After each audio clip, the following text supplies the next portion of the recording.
It's season 6, episode 14 of our favorite show to watch live and talk about with you on Google Hangout. I'm Larry Brown Jr., joined by my fantastic friend, the Janiyah Wright, and this is the Scandalous Scandal Recap. I am so happy to be here with you tonight. Moreover, I'm so happy that we have Lower Thirds back on our screen as well. Shout out to Google for bringing back the Lower Thirds for Hangout, as well as I am so excited to talk with all of you tonight, because tonight was yet another epic episode of Scandal. Janiyah, OMG, I am shaking. I couldn't even get myself to set up the computer to do this chat because it was everything tonight. What did you think? LBJ, you summed it up. Tonight's episode was everything. It was so good. And so many of our predictions came true, LBJ. I mean, so many. I mean, we saw so much of this coming. And at this point, we do need to figure out why we are not on the payroll with Shondaland. Because let me tell you, it'll be a wonderful thing. Obviously, they're looking to us for inspiration. It's clear that is the case, LBJ. Episode was everything tonight. It was everything. And listen, it is clear that our friends are here and they are in the chat all night. Yay! I see the people are talking and they are talking a lot. Janiyah, who do we have in the chat with us tonight? Oh, the chat is so good already. It's Liddy. I see it. LBJ, we have Catherine Belger, Kat Harlem, Miss L, Shar 90303 from the West Coast. What? From Cali? Shout out to you, Shar. Yeah, you're watching. Are you watching that B613 network? How are you watching from Cali? You're doing like Larry and Janiyah. I love it. Keep it up. I love it so much. Mrs. Creole Davis, Stanley Johnson, everybody. Coffee Light and Sweet family, you know. Tommy Wilson. Hey, Tommy Wilson. You're new, Tommy Wilson. What's up, Tommy? How are you? Welcome to the live chat. Yay. Thank you so much for joining us. LBJ, we have Angel HC11, Marvis to Marvis. Oh, LBJ. The gang's all here. The gang's all here. The Jackie O 2006. Yep, they're here. Gigi Johnson, Mrs. Creole Davis. You said that already. Who else is here? Ida Matrix. Seal Jefferson. That's a new person. Exactly. What's up, Seal? How are you? Welcome, Seal. Yay. Tiffany Franklin is here. Stephanie Beard, as well as Dan Blakemore. Everyone knows Dan Blakemore. Grace, what's up? Guess who else is here? Virtuous Dewey. What's up? Hey, I think I got it. Did I get it? I hope I got it. You did not, but that's okay. Your heart's in the right place. Sweet and Z, what's up, Zoe? Thanks for hanging out with us. Deborah Battle is all here.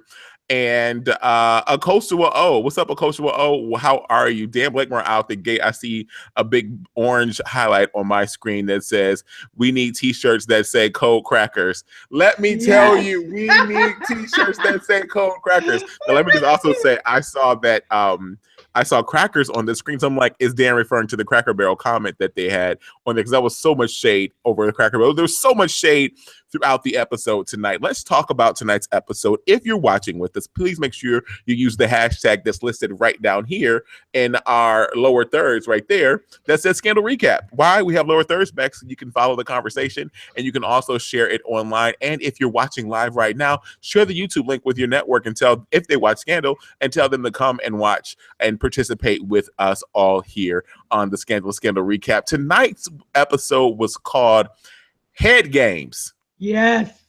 So many games in the head tonight. So many games in the head. Let's jump in. Let's talk about the episode. You guys keep chatting in the chat and we'll pull it out as we go. And we promise not to be too long tonight. LBJ, Monuments Humans is here from Germany. I mean, it's just, the chat is so good right now. Henry, how are you? Thank you so much for joining. I owe you a response too. I saw your note. LBJ, it's so good. Okay, so the episode tonight, we kick off, and can I just say, I'm going to be honest, LBJ, I had a lot on my mind this evening. I was less energized as I turned on the television. Oh, but this episode gave you a 5-hour energy shot, didn't it? It really did. I'm high right now off this episode. So good. So the episode starts with my ex-boyfriend Marcus. He's in his role, his last days as press secretary, and he's there in the press room and he's telling everyone the drones have been dismantled, Peace is restored in the kingdom, and then the press group starts to ask him about Fitz in his last few days, 1.5 weeks left in office. What is it going to be? And you know what? Marcus hits him with all of the high level rhetoric. It's going to be awesome. We're thinking about his legacy. We're signing out on a high note. And LBJ, meanwhile, Marcus is there giving everybody the 1, 2, 3, 4. And you know who else is getting the 1, 2, 3, 4? Oh, it's Olivia, because Fitz is clearly screwing her brains out. Oh, she was getting the 1 and 2 and 3 and 4 and get your sit-ups right. And that was that Fitz workout plan he was giving to Olivia. LBJ, she tuck your tummy tie and arch your back, bite your lip, all that. Oh yeah, that's what Olivia was doing. She burned mad calories, LBJ. Mad calories. Okay. They were sweaty. They were loving it. And this was all in a montage. So, Marcus is giving it's our last week and a half in office spiel. And while that's happening, we're getting little blips. One of the blips is Fitz and Olivia. Again, workout. Tybo has nothing on this. P90X, no. You're losing, okay? And then we also see a little snippet of Quinn shopping for her wedding dress, LBJ. Absolutely. So it was a montage. We can call it the moving forward montage, because everybody's on to the next thing. You're right. You're on to, the montage actually was really summed up. You're on the right track, Janiyah, because there was a Scandal Jam session moment there, and it was Curtis Mayfield's "Move On Up." Dun, dun, dun, dun, dun, dun, dun, Yes. dun, dun, dun. So Kanye West also sampled that song, guys. That's a little bit of music trivia for you if you ever want to know where did Kanye get the fly. It's from Curtis Mayfield's "Move On Up." That's what we heard tonight at the top of the show. It was so good, LBJ. The very first Scandal Jam session of the night. Oh, and there will be more of Scandal Jam session. And then LBJ, enough montage. We go right to business. And we see Eli, and in his office, LBJ, at his fake Smithsonian, he's packing up. In that good dinosaur room. Yeah. He's packing up, LBJ. He's like, my dinosaur is done. I'm packing up all of my belongings, and I'm about to hit the road.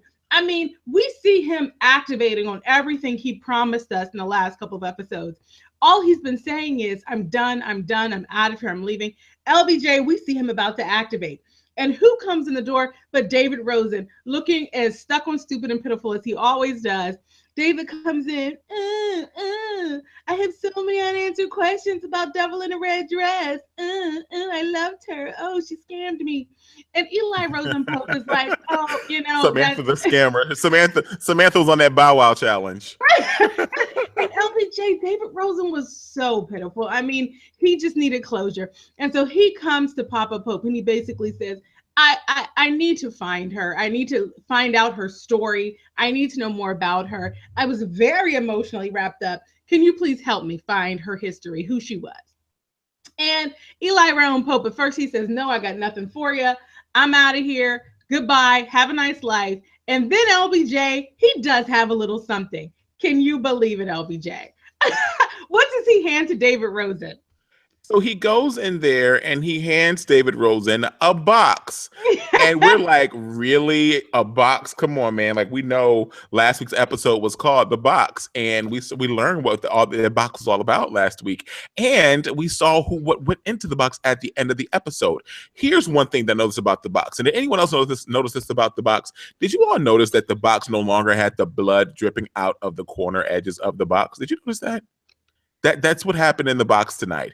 And so Rowan actually must have cleaned the box up. He must have quick freeze dried the head and put some new fresh bubble wrap and some packing foam and gave him that head. And it shook David Rosen to his core because he did not know the likes of Rowan Pope like we know the likes of Rowan Pope, right?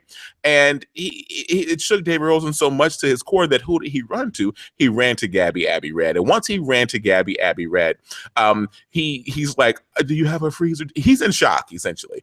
Do you have a freezer? Do you have a freezer? And she's like, what are you talking about? She's got a nice little well-appointed home, probably in Montgomery County, Maryland, somewhere, in like Chevy Chase. And she's like living there in this like small home that probably costs $1.3 million. And she's doing this whole bit. And she's like, what do you want this freezer for? Why do you need a freezer? And he's like, no, I just need, don't you have a freezer? Like, why do we have freezers and we don't use freezers? freezers? Or why do you have a freezer and people just fill the freezers up with stuff that they don't even use? She's like, what are you doing? What is this? What is this? What's going on? What's is it? You need to jump in with a doorbell?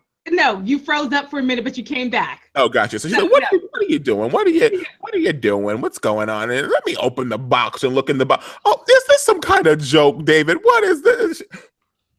And then she realizes it's a real head. It is a skull. It is the devil in the red dress, Samantha / Gertrude. It's Gertie's head. That's who it is. It's Gertie's head. And that's what she saw. She could not believe it. And she's like, where'd you get this head from? David Rosen's like, I got it from Rowan Pope. She was like, that man is dirty and dark. I tried to tell you that man's dirty and dark. You don't want to believe me, David Rosen. I just wanted to help America. I just wanted to be a good guy. I wanted to wear a white hat. I never really crossed the burning sands into Gladiator land, but I really wanted to do my best according to all these people I wanted to really help. And I can't believe this man would do something like that. I mean, I liked this woman. I cared for her. David Rosen, this man is still in shock.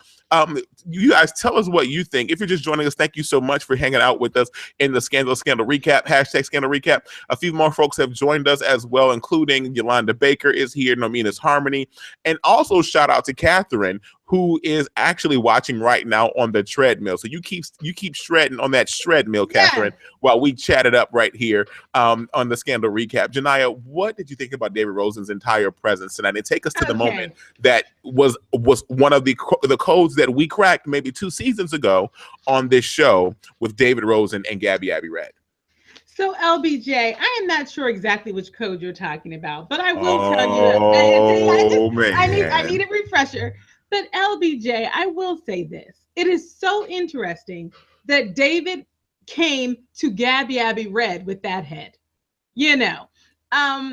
So what we're watching here is David Rosen experiencing heartbreak.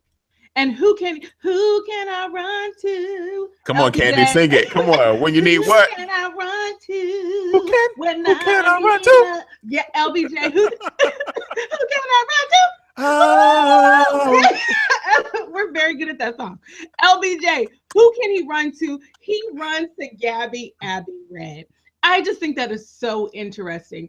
And the way that he does it, LBJ, he comes in, he's completely in a panic, and he's like, mumbling and Gabby Abby Red, she's seen this before. She knows David Rosen. She calms him down, snaps him back into reality, and gets things rolling. So it was one of those moments of David Rosen kind of coming home, and us getting a chance to see Gabby Abby Red, really just resume her rhythm with David. And so it's interesting, LBJ, to almost watch them pick up where they left off. But LBJ, what is this prior season? Guys in the chat, for those of you who've been with us, those of you who've been keeping track of all of our predictions and all of our takeaways, you know where I'm about to go with this. We said maybe 2 seasons ago that we would not see the end. That we would also see again the relationship of David Rosen and Gabby Abby Red. Remember, they were once something, and we said we think that there might be something else. That thing was not dead. And the way that they got in that doggone they got in that bed with that little pillow in the middle, I was like, oh, this is something we're trying to live saved and holy stuff. We're not gonna touch each other. And her boyfriend wasn't there. She's already not shacking with her boyfriend, and she's already like living in there and living in her home by herself. He's got his well-appointed estate in Upper Northwest Washington, D.C. These people could really be a power couple if they really gave into what might be a budding love for them once again. And so long to Gertie. Now, LBJ, so long to Gertie. LBJ, I think you might have had a fact checker Fran moment, but I'm not exactly sure, LBJ, because I think that Gabby Abby Red is now single. Can someone in the chat fact check me on that? Because I don't think it's that Leo just wasn't around, LBJ. I think that they broke up, if I recall correctly. LBJ, don't you remember just the torment of everything that Gabby Abby was experiencing, her guilt over being the reason that Leo was beat up in the alley and, hung out to dry. She was so guilty, and it was starting to tear her apart, and it started to tear her relationship apart, if I recall correctly. So we lost Leo as her man a couple of episodes ago. I guess I didn't take it as them being broken up. I mean, I guess that's the difference between men and women. Like some of us, he probably is out there thinking, well, I guess I'll give Gabby Red a call tomorrow. And she's like, Yeah. meanwhile, back at the ranch, me and David Rosen. LBJ, Christina Peel in the chat is backing me up here. Thank you, Christine. She's saying that that Gabby Red, she did break up with Leo. Again, all the women kicked them out. See, all the women know what's going on. Sometimes we're a little oblivious to the entire thing. Yeah, we're not mind readers. We need you to speak up and say something. And LBJ, on the topic of the ladies in the chat just being so hilarious, I have to say, Coffee Light and Sweet had a comment in here, and I'm trying to find it right now. And she basically said, "Let my ex come to my house." She said, "Let my ex come to my house with a head in a box." You know, it was so good, and the way. See, this is why I miss our old platform, LBJ. It was easier to get back to the comments. It was. But anyway, thank you for that, Coffee Light and Sweet, because this is one of those moments where you're reminded that this is nothing like any reality that any of us have ever experienced. Literally, her ex came to her house, head in a box, and LBJ, they just keep it to moving. See, look, Dust Slippin agrees with me. What's up, Dust Slippin? Thanks for hanging out with us live. Dust says, exactly, it wasn't explicit. We need things to be explicit. Sometimes we don't understand, okay? Oh, hashtag short bus. But anyway, so LBJ, we have to also just step back really quickly to give an explanation for why Gabby Red was even home when David Rosen stopped by, right? So Gabby Red, she was home because her relationship with Fitz has fallen completely apart, LBJ. It's fallen completely apart. I mean, she was there with Fitz trying to give him some advice about his last few days, presidential pardons. And he basically said, yeah. Why don't you go work from home? LBJ, she is out. She is so completely out in terms of her relationship with Fitz. So this is why she was even at home in the middle of the day and able to receive David Rosen. And what is so hypocritical about Fitz not being able to forgive her for everything she had to do with this whole shadow group infiltrating the White House, etc. He can't forgive her, but he absolutely had challenged Olivia to forgive her. And so he's being a little hypocritical here, but at the end of the day, he just isn't over it. He isn't over all the implications that poured down from Gabby Red, you know, again, allowing herself to be used as a pawn, LBJ. Can you believe how this relationship is just over between Fitz and Gabby? It's over also because Fitz has Olivia. Remember, Fitz took the nectar tonight. The nectar factor was at an all-time high this entire episode, okay? We saw a nectar factor between Fitz and Olivia. We also saw a nectar factor, which we'll talk about a little bit later, between Mellie and Marcus. And let me tell you, we got some good nectar factor, okay? We got some great nectar factor. Fitz took that Olivia Pope nectar and he lathered it all over his body like it was a coconut oil and shea butter mixture. Do you understand what he did with Olivia at the top of this episode? He does not need Gabby Red anymore gladiating things. This man has a week and a half left in the White House. He's like, go shoot the breeze. Like, it's over. Like, I've got to do these pardons. I got to make this thing go. Meanwhile, let me go back and moisturize and let me go put this nectar all over my body and drink the nectar and eat the nectar and do whatever else I want to do with this nectar. Let me go back and take my spigot and stick it in this nectar tree and let the nectar flow. Is what Fitz is thinking about this episode. Yeah. LBJ, that's completely where his mind is. I mean, it is so interesting. And let's actually go to that, LBJ. I mean, we see we see Olivia having at least one professional conversation with Fitz at the top of the episode, and it is about his presidential pardons. And he's needing help making a recommendation. He's not trusting Gabby Red to do it. Olivia takes the files and she brings them back to OPA, and she says to OPA, I want you to take a look at these presidential pardons, and you guys make a decision about who we should recommend to Fitz. Vet these people out, give us a nice juicy one that will preserve Fitz's legacy. Now, LBJ, she hands it over and she completely checks out. LBJ, she completely checks out. And so that's when the conversation starts to happen. And it's Charlie that brings it up. Charlie's the one that says it. He says OPA is over. He's basically saying, hey, you know what? Let's move on to the next thing. And of course, Huck and Quinn especially, they are adamantly, opposed to everything he's saying. Anything he's saying about OPA wrapping up, Olivia checking out, Olivia being focused elsewhere. They're not trying to hear it, LBJ. But the way that Olivia handed this assignment off to her group, I mean, she wouldn't even have that initial little Q&A. She didn't even tell them to queue up the super duper printer. LBJ, she handed over the assignment and she power walked herself directly out of the room. What did you think of that? In that moment, LBJ, did you think that Charlie was right that Olivia was checking out? Huh? LBJ. Yes. LBJ, I'm talking to you about something that's very important. Oh, you are? I'm just doing this. I've got a thing that I'm working on here. I'm doing. I got this thing. LBJ, it's very important. I'm talking to you about something that's very important right now. Can you please give me your feedback, LBJ? What do you think of it? I'm working on trying to vet Mellie's cabinet. What do you need from me right now? Don't you know what to do? Don't you know how to gladiate without me? Don't you know how to wear a white hat? Don't you know how to go through files? Don't try to use the magical printer and change the magical printer's toner cartridges so that you can print and color all the live long day? Don't you know how to do that without me? That's essentially what Olivia was doing with the Gladiators tonight at OPA. We got a chance to see her take a step back. Olivia, I mean, let's deal with that whole block. Olivia essentially took a step back away from gladiating and wearing the white hat and she put it on Quinn, Robin, Lindsay, Charlie, as well as Huck, for them to decide what cases the president should pardon before he leaves office. And they had an opportunity to take this case with one gentleman named Sean Campbell, an African-American male who was imprisoned who was falsely accused of killing a white supremacist and by lynching. And Sean Campbell was found guilty of this. He was blamed, he was found guilty, and he was imprisoned. Quinn, Robin, Lindsay, Huck, and Charlie did some background. They started doing some research and they went to this little juke joint that Black people were not regularly patrons of.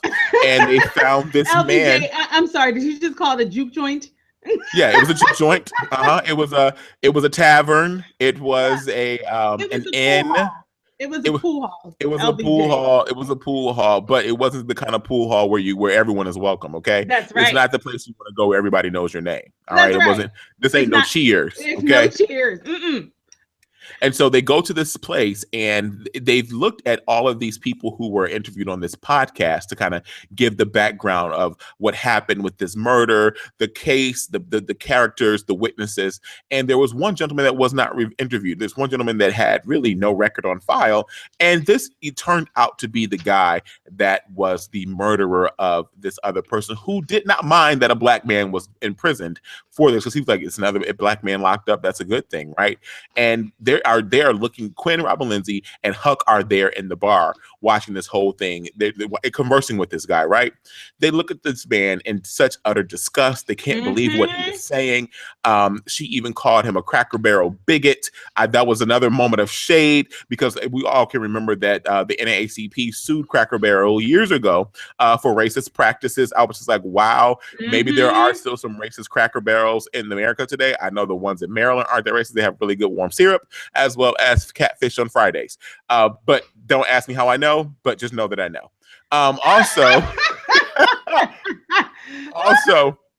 Also, we learned that this guy still has racist bones, racist blood running through him, because he makes some racist remarks towards Huck. Right there. And that's when things take a turn for the worse. Meanwhile, there's a guy sitting on the other side of the bar with a blue hat on that looks like it says "Make America Great Again." It's the same font, the same layout, but it's a blue hat, not a red hat. Look at the symbolism there, people. It's a blue hat and it's not a red hat. It's the same font and the same layout that says that we saw at the campaign season this past year that said "Make America Great Again." But this hat says "Dare to be Great Again." That's what this hat, and this hat happened to be worn by Charlie. We found out it was Charlie because This man, the racist bartender who's the murderer, pulls out this rifle, threatens to shoot Huck and Quinn. They pull out guns. Two other racists pull out guns. Then Charlie's like, my fiance told me that she would need the backup. That's why I'm here. He snatches the racist man's gun. It's about to be this all full-on shootout at the OK Corral, at the juke joint where the black people aren't welcome. Remember, in a different world, it was the place where the blues would be played. This is the place where the black people weren't welcomed. Okay, and then all this transpires, and they're wait, like, LBJ, before you move on, we have to just go to the chat. The chat right now is feeling so many feelings about that scene. It was a lot. That moment was a lot. It was a lot. Yolanda R. Baker is telling us, no, this wasn't a juke joint. This was the good old boys hideout. That's exactly what good old OLE, good old boys hideout. Okay. And we also have LBJ, people really getting into their feelings about some of that discourse that happened. But more than that, everybody was pretty sure that Huck was about to kirk out. Okay. He was about to 752 the whole situation. He definitely was. Yeah. Coffee Light and Sweet said, listen, y'all, when bartender dude started shading Huck, I was like, nah, bruh, you have no idea who Huck is. You might want to just apologize real quick. Hashtag red toolbox. LBJ, everybody is saying, where was his toolbox, LBJ? I mean, listen, I feel like Huck is going to circle back to clean up some loose ends in that bar. That's just me. Let me tell you, I totally agree. It was crazy. It was really, really crazy. And so we get all of that going, and then Huck is like, you know what? Quinn, Robin, Lindsay, and Charlie like, let's go, let's do this. Huck is like on the verge of 752ing everything. Yeah. And he's looking at him, and he looks in, and he leans, and he looks at the guy. He takes him, he's like, bam. He takes the guy's head, bangs on the bar, he drops the mic, and then he makes his exit. Yep. And that's essentially what happened. And that moment, Quinn, Robin, Lindsay was convinced in her very bones of the fact that Sean Campbell, the gentleman that she visited in prison, was an innocent man. And now it became her mission to prove to the president that this man was an innocent man. And that takes me to a point where Zoe, Sweetest Z, brought out in the chat, Janiyah, you must eat crow. You must take a pie and put it on your face. You must go from hither and thither, declaring the great works of one Quinn, Robin, Lindsay, because tonight, Janiyah, was the night that we saw quinning. Tonight was a night of quinning, and you can't say a darn thing about it, Janiyah. I'm gonna make you talk about how Quinn became a woman tonight. LBJ, all of a sudden I'm thirsty. It's like I need some water. Why don't you go ahead and do it? I'm sorry. I'm vetting Mellie's cabinet. You have to admit, it was something special tonight with Quinn, Janiyah. Like, you cannot, you got to stop your hate on Quinn, because she's now a new leader. All right, LBJ. Okay, all right. Idon Matrix, I know she's loving it. Okay, everyone. Quinn was helpful tonight. Helpful. Right? Wah, wah, wah. Janiyah is nothing but a hater. LBJ, Quinn was working it tonight. So Quinn became so emotionally involved in this story. And she took it to Olivia. She made the recommendation, her and the team. And Olivia wasn't giving her any support. She wasn't giving her any buy-in. And Quinn said, well, hey, you're not going to do it. I know what I'm going to do. And Quinn, with Marcus's support, traipsed herself directly into the Oval Office. And LBJ was hilarious because she was so nervous. I mean, she has been Fitz adjacent 100 billion times. Yes. But to be there in his face, about to make a recommendation to him, she was completely shaken. And so we see her there. She's there in front of Fitz, and she says to him, Fitz, I am strongly recommending that this be the person that you pardon. And Fitz says, well, you know what? What does Olivia say about this?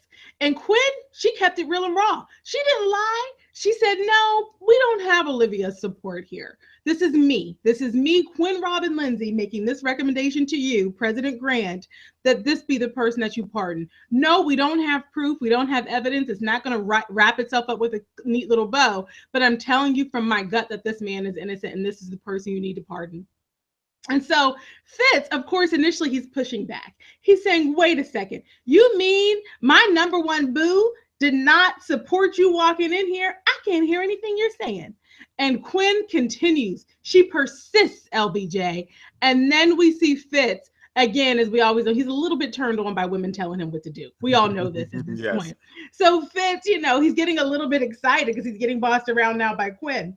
He says, okay, let's sit down and let's talk about it. And we see Fitz open his mind to Quinn's recommendation. Who is it? Hi, it's Fact Checker Frank. Okay. Hi Frank. How are you? I'm very well. So earlier, Larry mentioned that tonight was full of nectar. Sometimes nectar can be sometimes nectar can be transmitted by energy.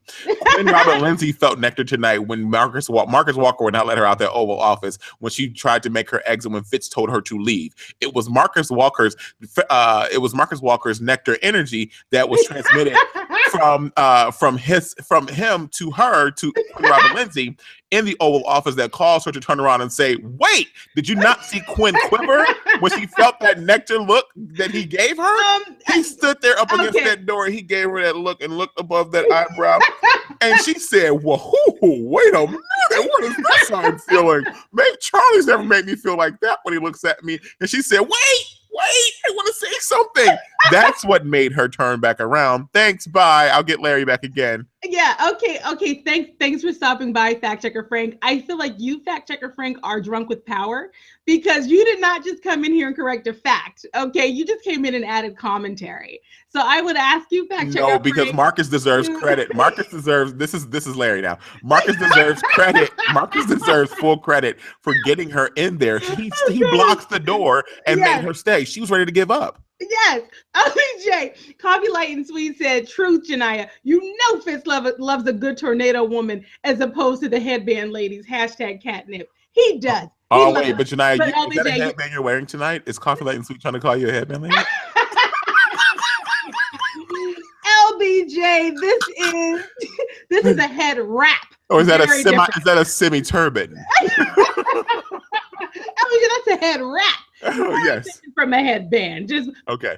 #point of clarification. Okay. But LBJ, you're right. Marcus does. And thank you, Fact Checker Frank. Credit where credit's due. You're right, Fact Checker Frank. Because you know what? Marcus does need to get some credit right now for Fitz, number one, even being open to hearing what Quinn has to say. We have to remember a little bit earlier in the episode, Fitz was coming to Marcus for counsel about, his messaging over his last few days. Absolutely. Getting counsel from Marcus about how he's going to talk about his legacy, how he's going to talk about the work that he's accomplished, how he's going to talk about his future.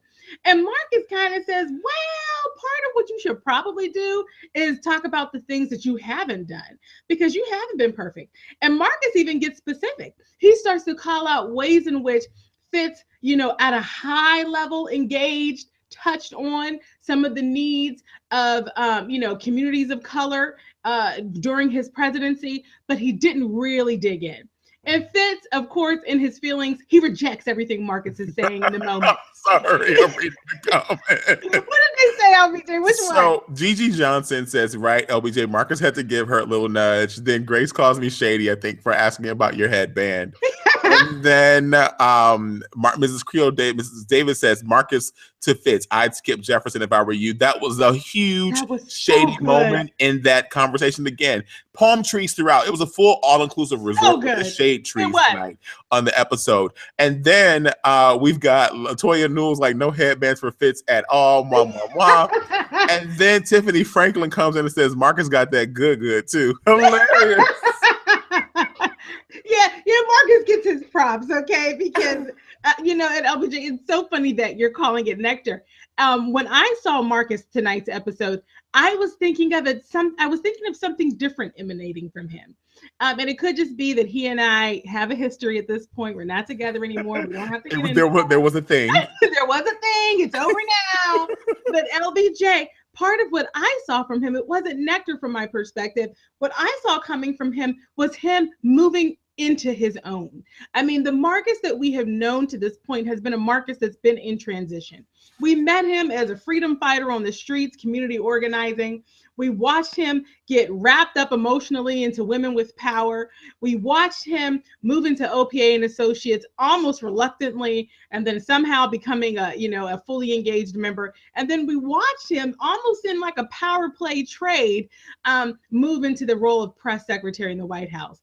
So what we've seen from Marcus has been completely inconsistent. We've been questioning, is he about the community? Is he about power? What's up with Marcus? Well, what I thought we saw tonight coming from him was some clarity that, yeah, power is important and it is the way that you get things done. But at the end of the day, his heart still lives with the community. And so that's what I saw tonight, LBJ. I saw him adding some new accountability. And exactly. And to add to that accountability, I definitely remember we're on an all-inclusive shade resort tonight. And in that all-inclusive shade resort, Janaya, we also saw some shade thrown at our former real-life POTUS. And Satsuki-sama 6 brings this up as well, because I said the same thing to Candace while we were watching. I said, is that shade to Barack? Because he essentially I thought that too. Did all of this stuff, and he could do more for these underserved communities. And many people have had that commentary and those conversations among their friends who are of communities of color and underserved communities about what the president did or did not do for said communities. And I thought that that was a huge moment to kind of address that overarching conversation for our reality as we said farewell to our former president. So yes, I definitely picked up on that as well. Again, add that shade tree to the resort that we're on tonight. And LBJ, there's another tree that got some fertilizer, and that is the Shonda Telling It Like It Is # Raising the Truth tree. As always, social commentary, absolutely. Social commentary, because LBJ, there are so many things that she could have brought up in Fitz's last days, right? I mean, this show had already, relatively recently touched on, police brutality, right? With the Brandon bill. So LBJ, she could have raised the whole other thing, but LBJ, she kept it along this vein because this is what the world is talking about right now. This is a place where we're actually seeing some, possible positive momentum. And LBJ, it just so happens that I'm about to now do a commercial for a book, because have you guys seen this book? Just Mercy. You guys, if you want to learn more about mass incarceration in the United States and about the amount of really biased and flawed cases that lead to conviction and often, death penalty, assignments, this is a great book to get your juices flowing, because it's Just Mercy. It's by Brian Stevenson, and it is just # so good. But it's a great way for you to get a little primer on the realities of mass incarceration in America.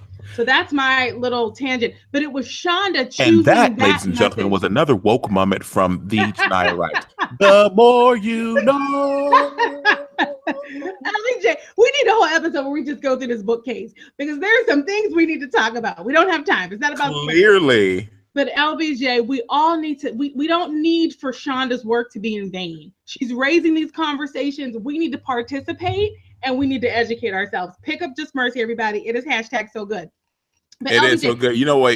I have to take a moment and shout out to Coffee Light and Sweet, as well as Mrs. Creole Davis and Grace, who are all talking about Marcus telling Fitz when Marcus told Fitz he owed something to the communities of Philadelphia, Chicago. I mean, the D. The D. Shout out to the D. Hey, shout out to the D. All my Detroit homies and family members, stand up. That's my hometown. But shout out to the women who saw something else with the D on the show. I mean, Coffee Light and Sweet is like to Grace, girl, listen. They're talking about when Marcus said the D. She's like, that could have gone someplace else. I had to sip my water. I didn't say anything there. But I loved how Marcus took that as a teachable moment to him. And Marcus gave that shout out to Cornelius, the man that plays him, to his hometown by doing that whole bit there for Detroit. So stand up, Detroit. Detroit versus everybody. I should have had my Detroit versus everybody mug tonight so I can sip on it while we do this chat. everybody in our Scandal recap community, when they said the D, we all thought of you, LBJ. We thought of you. No, we did. None of us can hear. We can't hear a Detroit reference and not think of the one and only LBJ. Christine Peel, what up though? Yes, Detroit, what up though? LBJ is so good. A few people asked me to name the book again. It is Just Mercy, okay, and it is by Brian Stevenson. I actually just recently, it's so good. I just finished it. It's so well done. And again, such a primer, guys. It gets the ball rolling for you. The more you know. And LBJ, the chat was reminding us as we're wrapping up the Marcus storyline. Before we do that, we have to just talk about the exchange that he had with Mellie. Wait. Oh, get some more fertilizer. No, we gotta dig a hole to plant this tree on the Shade Resort. Yeah. Yeah, because LBJ, we see Mellie now early in the episode, and we'll talk more about Olivia and Mellie and what's happening with their next steps in the White House. But LBJ, there's a point early, toward the first half of the episode where Olivia is helping Mellie to think through her cabinet, deciding who would be the right picks. And Mellie, is she paying attention? I mean, somewhat. But to some degree, she's quite focused on it's what we call residual nectar, LBJ. And that can be the most powerful. That is what history has showed us. LBJ, residual nectar that is as still spoken by someone who has history with what, Marcus Walker, huh? LBJ, Mellie walks through her house and she still sees dried up nectar over on the side on the coffee table. She sees it on the corner of her mouth. Is that nectar right there? LBJ, there's nectar residue everywhere in her life. And so she's there trying to focus on her cabinet. But she says to Olivia, well, enough of this cabinet talk. You know who would be a great director of communications? Marcus. Olivia stopped dead in her tracks. She was like, she would be like, "Bish, please." She was like, "Are you really over this? Is it still a thing?" And she's like, "What? Like what? What do you mean? Like no, like, we're over. We're done with. Like it's not a thing. Like no, come on. Like meanwhile, it could work, right? Yeah. Meanwhile, it's just like it's like a slow leak, like blip, blip, blip, blip, blip, yes. Over and over and over again. Yes, LBJ, residual nectar dripping from her slowly. And Olivia is not hearing it, not giving it any time. And frankly, she moves on. Does Mellie move on? She does not. She walks herself right into Marcus's office. And Marcus is there. He's packing up. He's got the moving box. Sweet agrees with you, she said. Janiyah, preach, Janiyah. That residual nectar stays with you like luggage. Gotta be careful. Oh gosh, listen. So y'all need to go do the work. You need to do like yelling. I did my work. What, LBJ? One half of this bookcase is about community empowerment. The other half is about getting over residual nectar. We'll talk about it later. You ain't lying, Coffee Light and Sweet. That'll get you. It'll get you good. Okay. A good 33% of this book. But anyway, but LBJ, we see Mellie again covered in residual nectar. She walks herself into Marcus's office. He's packing up. He's got the good old, storage box, packing up his belongings. And Mellie's like, oh, packing up so soon? Flirty, batting my eyes. Look at me in my little, suit. And Marcus, he's not picking up what she's dropping. She offers him the director of communications job. And LBJ, not only does he decline the role, he says to her, listen, I am not here for power. You're offering me power, but I need to have the bandwidth. I need to have a capacity to actually make change. And I wouldn't be able to do it in that role. And Mellie continues to persist. She's making her pitch. And then Marcus says what we were all thinking. He says, I'm not Olivia Pope. He says it to Mellie. What he needs her to understand is, I don't have a fixation on this White House. I don't have a fixation on you. I don't have a fixation on any of this structure. The way that Olivia keeps coming back for it, you're not going to have me dragged around by the nose. And so LBJ, he not only rejects the job, reminds her that he is not Olivia. LBJ, he doesn't even hug her goodbye. He extends a hand and says to her, goodbye, Madam President. And LBJ, Madam that's President-elect. And I was like, Madam oh, come on, President-elect. Marcus. That is so, like, it was so dry and dark. It was That's good, it. though. It was I good. wish you all the best. Gave her the corporate LBJ. It's shade once again. Did you dig enough room Oh, yeah. for this amount of shade? Let me tell you, I just planted 9 9-foot tall trees for the amount of shade that Marcus Walker gave to Yes, Mellie. And let me tell you, these people in this live chat are hilarious. If you're watching us and this is not live, you are missing out on some great live you conversation gotta get in here. on this thing, because guess what? You got to get in because we only have one episode left for this season. And it's a 2-hour season finale, so you got to get into next week. Like, what are you waiting on? Because you got Miss L in here talking about Marcus needs to quit tripping and go on and let Mellie drink of that nectar on a regular basis. Then Grace comes back and says, I don't blame Mellie for trying to hold on to her boo thing, but Marcus ain't trying to be sneaking around being her secret chocolate fantasy. It's not overly opposed.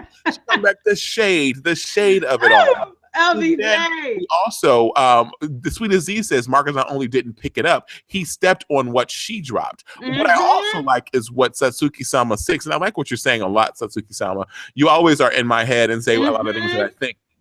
Satsuki says Marcus is the antithesis of Olivia. She did good in the name of power for access to the Oval. Gaining that power is at her core. Marcus is giving up the Oval to actually be the good person, and that's essentially what you just said. But we have to always uplift our friends in the live chat as well.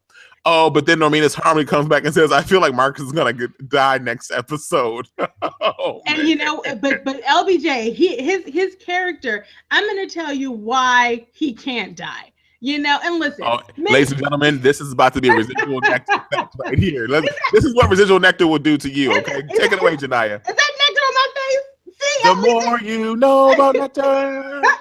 LBJ, is that nectar on my face? Did I get it? Did I get it? It's a syrupy sweet.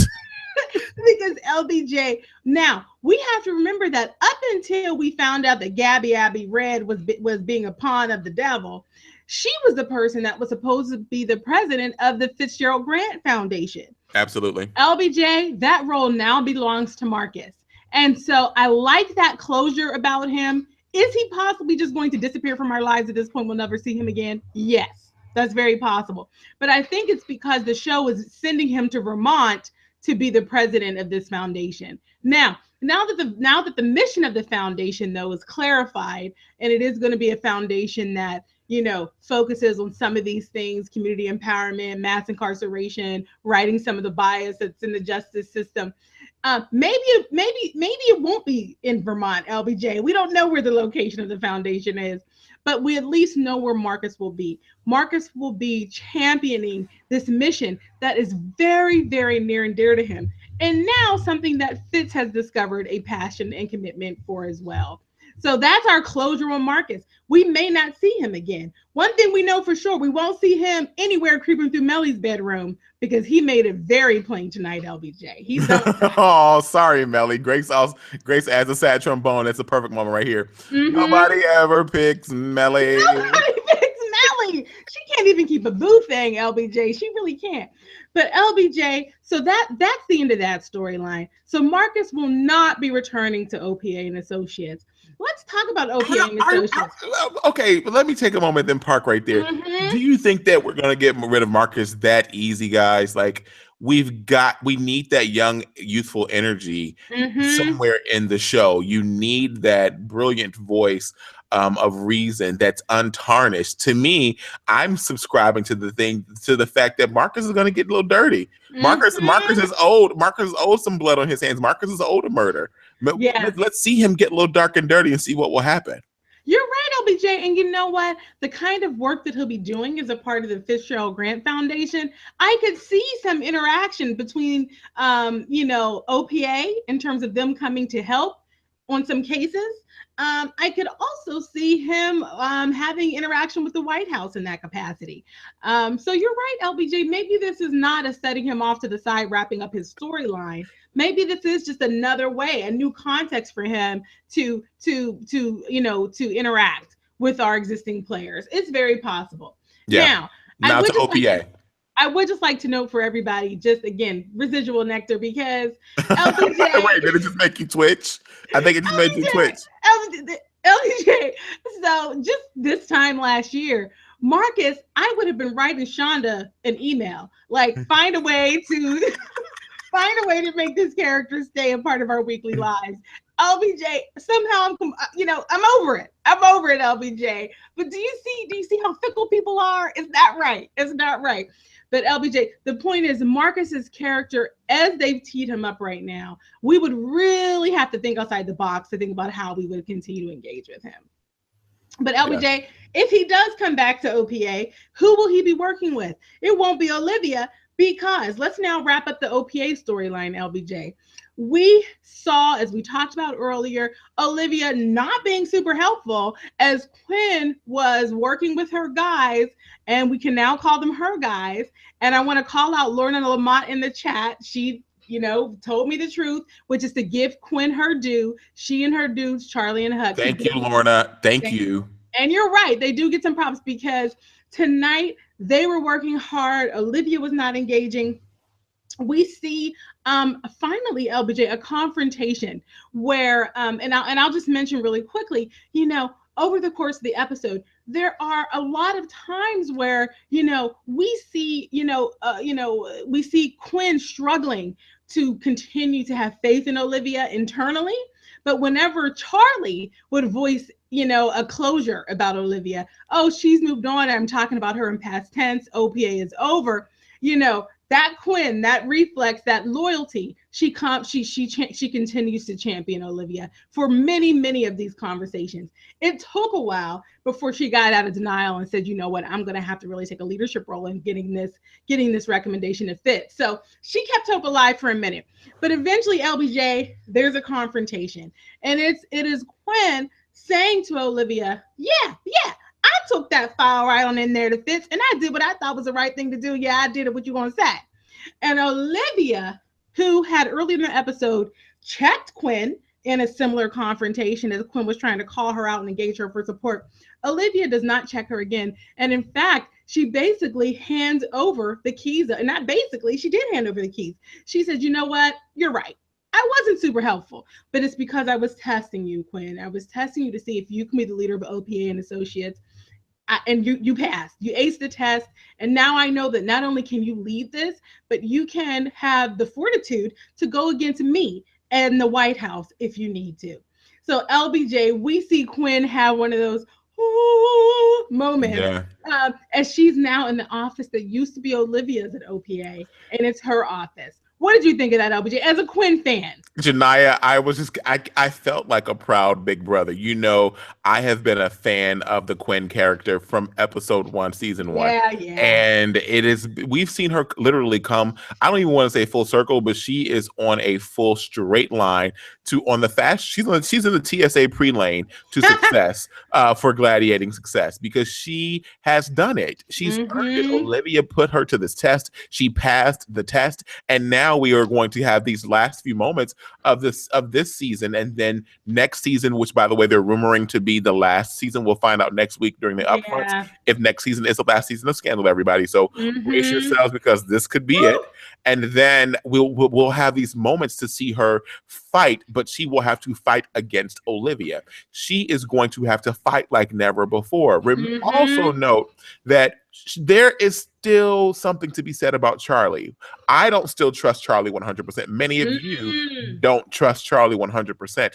Is he going to be the fall of this entire agency once Olivia really relinquishes her name off of the door and Quinn takes over? And Quinn, remember now, Quinn also has access to the files and the numbers and the names. Yep. Charlie may have been wanting that the entire time. Wow. We don't know. Charlie's still suspicious in our minds. I have to take a moment and shout out a few more folks that have joined us live too. For the chat. Kelly, what's up to you? Dr. D Hill is here with us, everybody, as well as ML Case, who is actually watching with us live on the West Coast, and ML Case wanted to be here live with us in the live chat. Thank you so much for hanging out with us in the live chat. We love it. Oh my gosh, I love it so much. And LBJ, the chat is just so good. You said it already, LBJ. But people, if you're not here, you're missing it. I mean, if we could just read out the transcript, that would be one thing, but we can't. We don't have time to read out this whole transcript. This is why you have to be here in this chat, LBJ. And there are some more predictions about and questions being raised about the future of OPA. Kat Harlem raises the question, will Abby end up working for Quinn? I mean, Sweets is backing you up, LBJ. What if Charlie is working with Mama Pope? It's just there's predictions and there's so many predictions. You've got to be here live with us so you can get in on this discourse. But LBJ, that pretty much wraps up the OPA and Associates storyline. I think we pretty much covered it. And but no, because there is someone else who has their eye on OPA and Associates. This person has their eye on Rowan Pope. This person has their eye on everything Scandal. Why? Because she sitteth at a barreth and eateth olivets. Okay? Yes. And that is one Maya Pope. Oh, we predicted this. Oh, did we not predict this? I need the sound effects to go crazy because this is something that we've been talking about, I think, for 2 seasons. Let me tell you this. I've not let this go, guys. Remember, I've not let this go from the moment that her mother sat there at the table and she's like, Olivia says to her, Mom, what do you want? Mom, tell me, what do you want? And she goes, Livy, I just want to be free and get out of here and go someplace and live behind my white picket fence nice and peacefully and have cable so I can see my baby on TV. That's all I want to do. I said she's lying. She's going to get out of here and she's going to wreak havoc. And we have not seen the end of Mama Pope. When I tell you, when Olivia showed up and she said that, so let me say this. When Olivia, let's take a few steps back because I'm still excited about this whole thing. Like, I want to run around the whole room. So Olivia is like, wait. Actually, LBJ, let's take a step back. Let's go back to the restaurant. We're gonna go back to this restaurant, right? So Papa Pope and Olivia are meeting over Dubelet, and they're having wine, and they're at this restaurant, and they're doing their whole little Dubelet black bourgeoisie thing at the restaurant. At the restaurant that has the $4 signs on open table. You got to like book a reservation to go there. Yeah. And they're there and they're talking, and essentially Papa Pope has this whole moment with Olivia. He's like, baby, I love you. And he even says something that I say about him all the time. And he says, like, you are me, like you are flesh of my flesh. You have my blood. And he says that to Olivia. He tells her, like, I'm leaving, baby. You have everything. You've done well. He says stuff to Olivia where he's telling her, he tells her that she's done well. He says to her, he says, Olivia, you can't have any family. You can't do this with family, Olivia. He says, you are an extension of me, my flesh and blood. You are smarter than me, and I am proud of you. LBJ, I just have to interrupt you because there's something that no one is saying, but we're all thinking it. I feel like you're recapping that scene in the way that I would recap that scene. LBJ, we need to recap this scene in a more appropriate fashion. Oh gosh! What I'm going to do, and again, I'm gonna take my glasses off for this one. I'm gonna have to do it. LBJ, take the glasses off and really get in the zone because we're disappointed, and we're going to now give you an opportunity to recap the scene in a way that we would expect you to do it. Okay. And that is LBJ. And listen, this is Eli Rowan Pope saying goodbye, LBJ. If there was ever a scene we needed you to recap in character, it is this one, LBJ. Give it to us, LBJ. What did Eli Rowan Pope say to Olivia in this dinner, which we will call the Goodbye Olivia dinner? What did he say, LBJ? Run it back. Olivia, I must tell you something. I'm going to a place very, very far off that you cannot go with me, but I'm going to go there by myself. I need to get away. You had the opportunity to come and go with me, but you decided not to go with me, Olivia. So you need to remove yourself from this. Mind you, he can't be really loud and do his whole Rowan thing like he wants to because he's in the restaurant, right? And he's like, you need to remove yourself. You can't have any family, Olivia, if you're going to do this kind of work.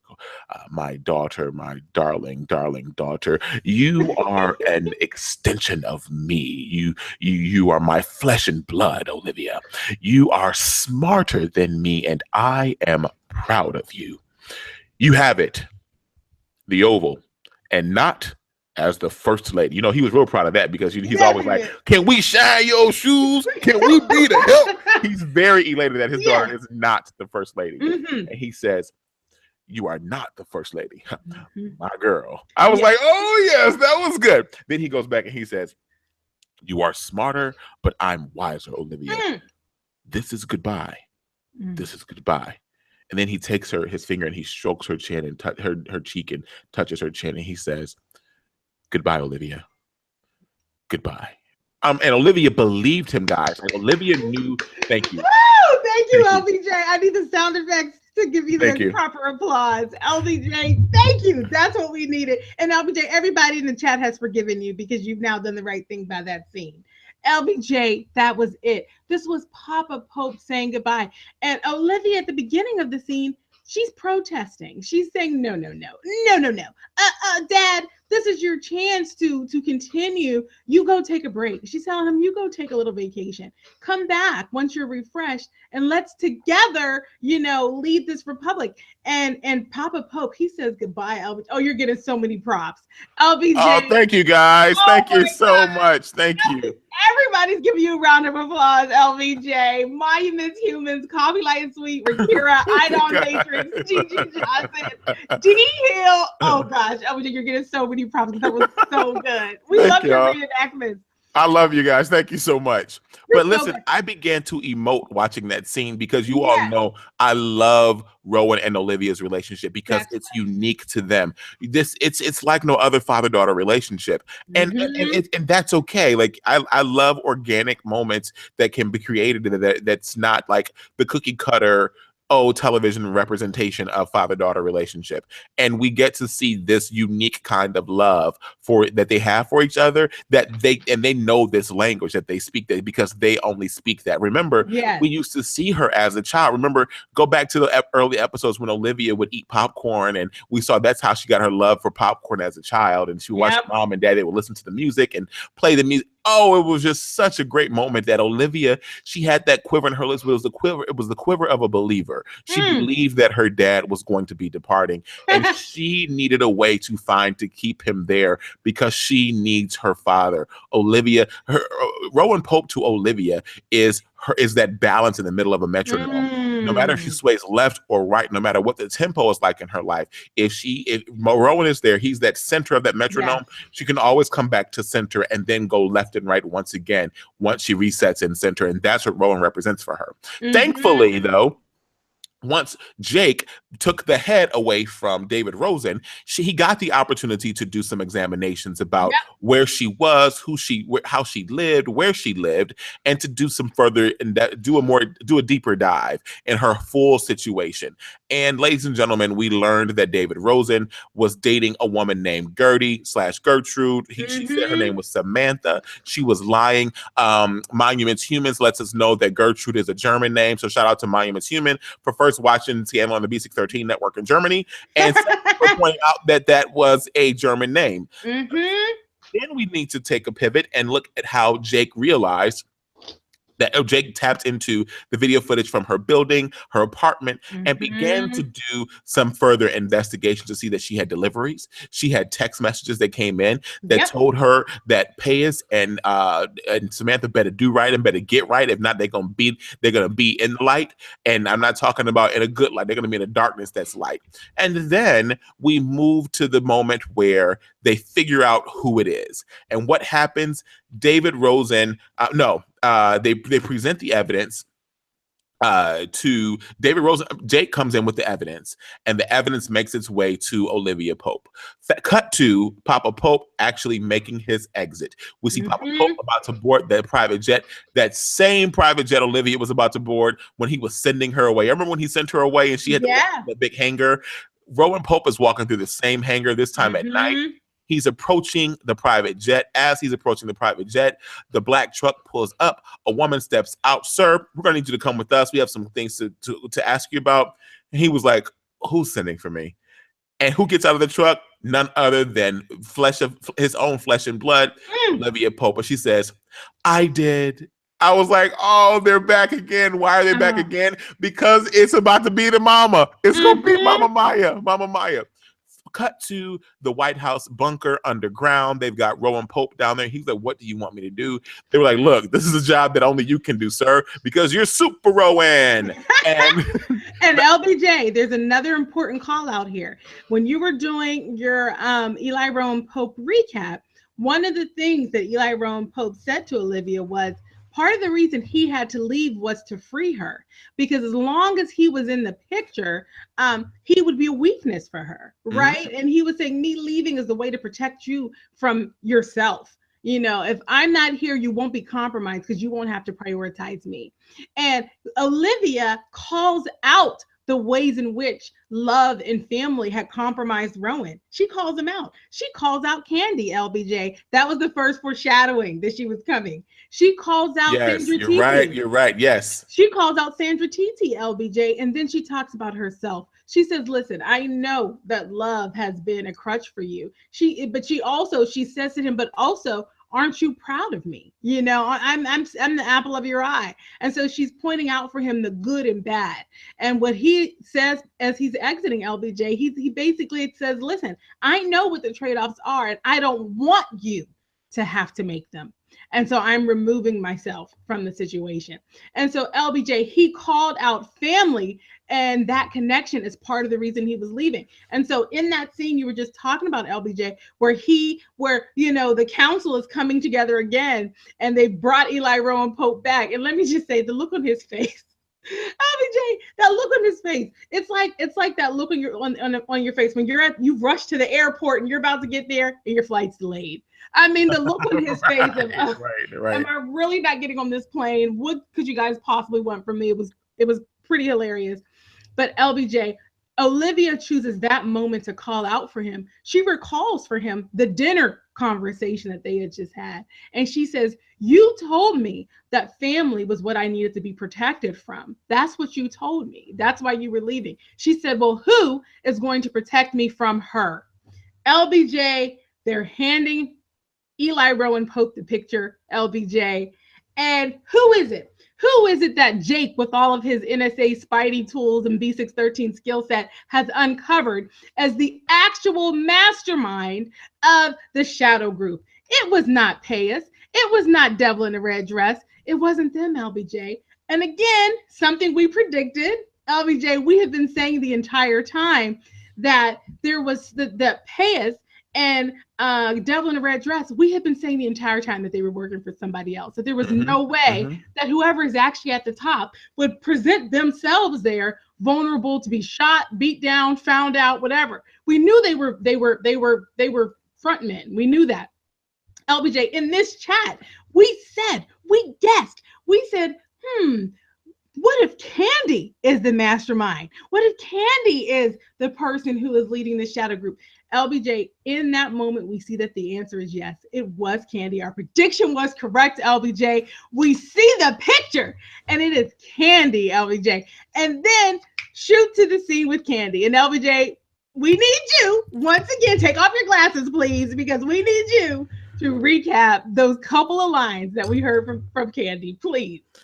Oh, wait, from Candy? Okay, so I just want to take a moment to talk about Rowan. Rowan, when he saw the photo of Mama Pope, of Maya on that footage walking into the condo building, he looked and he was like, man, get this out of my face. He was like, I can't take it. He even said, he was like, it was so good. He's like, yeah, I can't deal with that. Like, I'm not about to go in and deal with her right now, because he knows what that's like on so many different levels. He knows what it's like on this deep, dark, black, white wearing hat level. He knows what it's like on a divorce level. He knows what it's like on a wake up and change the baby diapers level. Like, he knows it on a I want to court you to marry you level, or I need to marry you for the sake of security level. He knows so many different levels with this woman that he does not want to relive. Why? Because he's done his work. Yep. And he is here to help them fix their life. He is here to say bye-bye, so long, farewell, Alvida, I don't need to be a part of this, and you're pulling me back to do this. Olivia says, Dad, you're the only one that can do this because you know her on all these levels.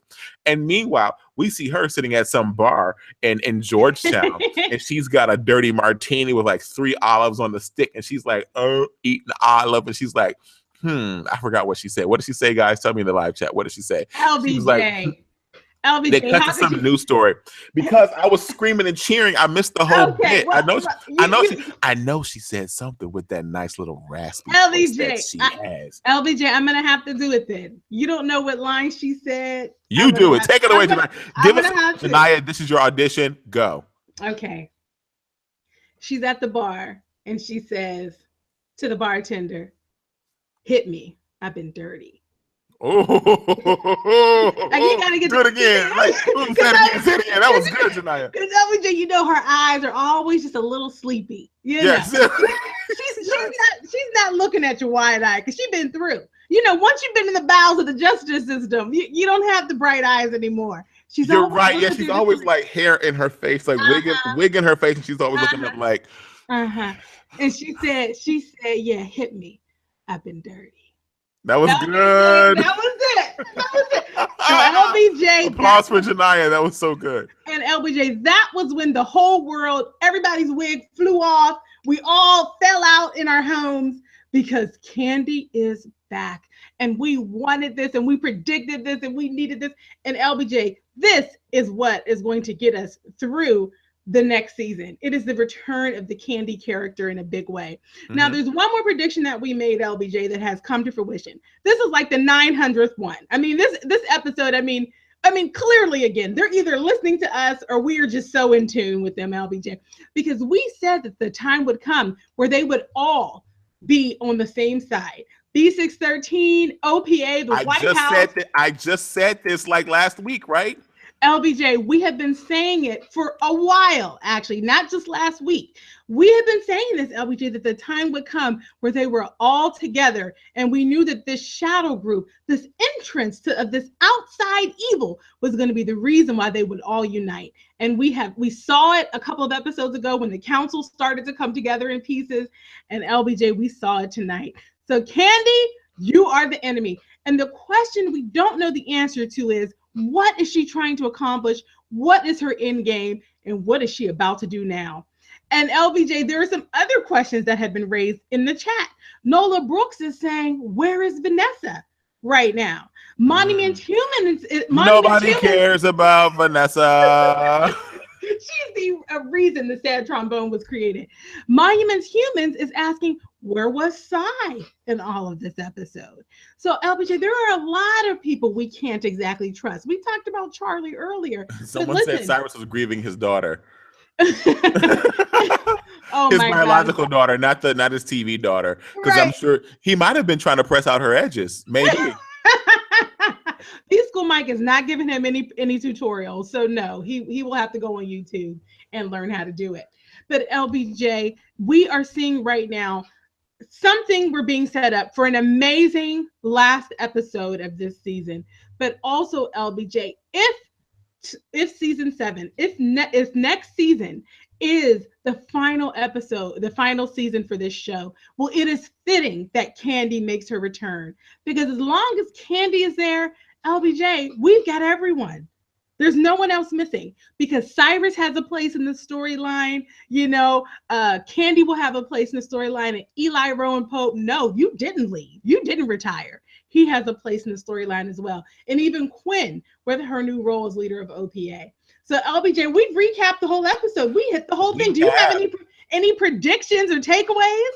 The next 2 hours of Scandal to wrap up this season are going to be epic, and it's going to leave our jaw on the floor. Do I believe that someone will die? Yes. Do I believe that it's going to be a main character? I don't think so. What I do know is that this next season of Scandal and this next iteration of this show, if we are to say goodbye in season 7, it's going to be smack dab in our face every single episode. Why? Because we're going to be taking on this journey that caused us to love this show from the beginning. Yes. Remember, we've experienced a lot of these same emotions this season. We've seen the fixing, so we've seen that storytelling there. Yes. We've also seen this love affair, this taboo love affair. We've seen these people grow. We've seen people come, and we've seen people go, and that's what's caused us to fall in love with this show. So I think we're going to see all of that next season, but then we're going to see some periods being placed at the ends of sentences and not semicolons, and that's what's going to be the hard pill for us to swallow. as we wrap up next week, moving into season 7 of Scandal. Now, Yes. do I think that Fitz and Olivia are going to be together at the end when it's all said and done? That remains to be seen. I think that Mm. Fitz and Olivia probably might butt heads and could potentially see a so long farewell moment and not even make this thing happen. It could have been like they spent everything, the nectar tree is dry, and let's move on to the another piece and let's start creating new nectar. I think that will be the fun thing to see. I do Mm. think that we need to keep our eye on Charlie next week. I think that there will be a foreshadowing moment that will reveal something about Charlie. Remember, we have this whole wedding thing that we've got to get through. We're going to have to see some of it. Will we see the wedding take place next week? We don't know we don't know if the invitations have gone out. All we know about this wedding is that this girl tried on a gown and that Right. Huck is her maid of honor. That's all we know about this wedding. Mm-hmm. And that Charlie is the groom. And that's what we know. But I think that there's going to be something with this wedding and or Charlie that's going to reveal something that's going to help link some things and will further help us crack some other codes Mm-hmm. for the upcoming season. So that's all I've got for predictions and takeaways. How about you? LBJ, can I tell you, my mind is just racing. I mean, as soon as we saw Candy there, I mean, the possibilities just became so vast. I mean, the ways, that Shonda is going to now twist our minds and our understanding of these characters in reality, it's going to be amazing. Because we have to remember Sandra Titi. Now, that whole character, she played a very important role for us because what she showed us was Rowan being vulnerable, right? Rowan being vulnerable. She was the beginning of us seeing vulnerable Rowan. We knew he, of course we understand that Olivia has been his weakness, but to see that directed at someone else, LBJ, I don't know. Is there something going to happen between Eli and Candy? Does the flame still burneth bright? You have to remember, he could have had her killed a billion years ago, and he didn't do it. Right? He kept her there in the bowels of the justice system. And he could have had her killed. He could have done a lot of things. He didn't do it. LBJ. The other thing is, Candy could have been killed him. Candy could have killed him. She could have taken them all out, but she hasn't. And so the question is, why are Candy and Eli still alive? And why do we get a chance to see what Eli looks like when he's in love? So that's what I'm expecting to see, LBJ. Something play out between Eli and Candy. The other thing is, I don't think we're going to see a wedding. I have to tell you, now I have not been one of the people who, like, the chat has been pretty adamant that Charlie is suspicious. And I get that. I haven't been one of the people necessarily championing that as much. But for some reason, I just don't feel like we're going to see this wedding. And it's not because I feel like Quinn is going to, figure out she's still in love with Huck. And it's not because she's going to get mad at Charlie. I feel like something else is going to happen that this wedding will not take place. Why do I think that way? It's because gladiators don't get a happy ending. They just don't. I mean, we have not seen any of them have a personal life storyline that gets wrapped up in a nice little bow. So I'm sorry, Quinn, and all of you Quinn lovers. I just don't know that Quinn will even have the opportunity to have that storyline. I just don't see it. So that's where I am, LBJ, with my predictions. And in terms of takeaway, I just have to say what we talked about earlier, hashtag residual nectar. I mean, what is driving Candy right now? Is it a hatred for the Republic? I doubt it. I mean, at the end of the day, who is she mad at and Candy, why? I'm saying Candy. Maya is a woman scorned, and Mm-hmm. the chat is talking about this as well here. I mean, we've got oh gosh, who just said this? They said, oh, Miss L says Sandra Titi was introduced for a reason. Remember, we're the ones Mm-hmm. that helped further prove the point that that our prediction that Mama Pope was involved with this, because we were thinking, how was Sandra Titi, and we're calling her Sandra Titi, guys, because she was wrapped up like a mummy, Tutankhamun, like the whole. Go back and watch. You'll see we have our Yes. own lexicon for this show. If this is your first time watching, we don't want to push you away by talking our lingo, but we have a whole lexicon for this thing that we do. So Yes. Sandra Titi was introduced because, to me, she might have been the reason why their marriage failed. Mhm. Maybe Eli Rowan stepped Mhm. out on Maya Pope with Sandra Teeny doing these little dinosaur digs while Yeah. they were out there, being grad students out there working for the Smithsonian. We don't know what happened. Maya also has this thing for her daughter, and I think that it's almost like maybe it's a still a symbolic fight for custody of Olivia to see Woo.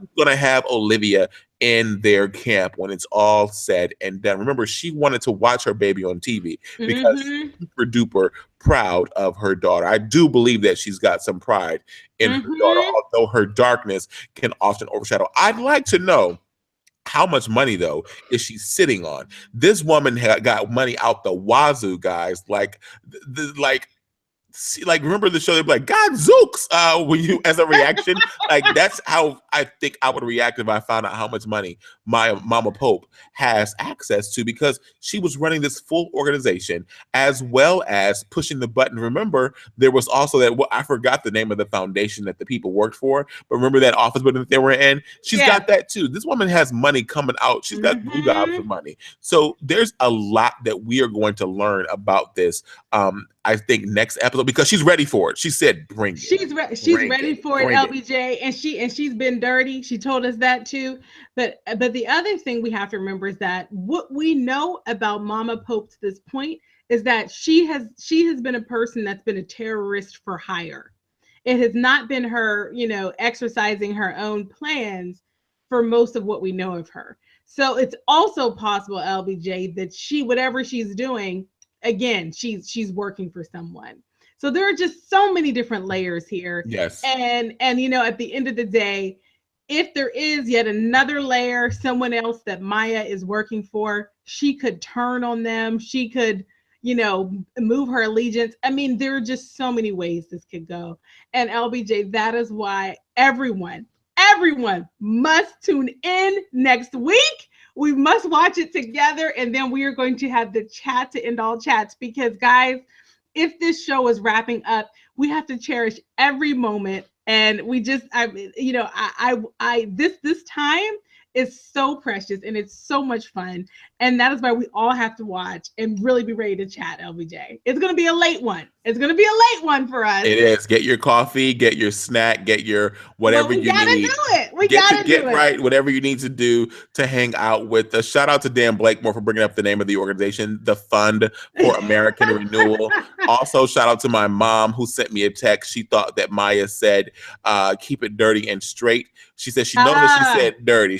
That's what she thinks on the about Maya. But as always, we've loved hanging out with all of you for this Scandal recap. This is a labor of love. We are not paid for this. We do this because we love Scandal and we love engaging and talking to each and every one of you. Listen, if you want to hang out with us live and be on camera next week, drop us a yay. note in the comments so that we can come back, bring you in. It's a 2-hour season finale. It's going to be a long one. You know how we do for the season finale. We talk You know about how we everything. do. We've even had people have viewing parties, and we've tapped in and had folks from their viewing parties Yes. chiming in on the live chat. So if you want to be a part, let us know. We are glad to bring you in and engage you and invite you into the conversation. As always, I'm Larry, and that is my great, fantastic friend Janaya. Good night to all Good of you. We'll see night, you next week. everybody. Thank you.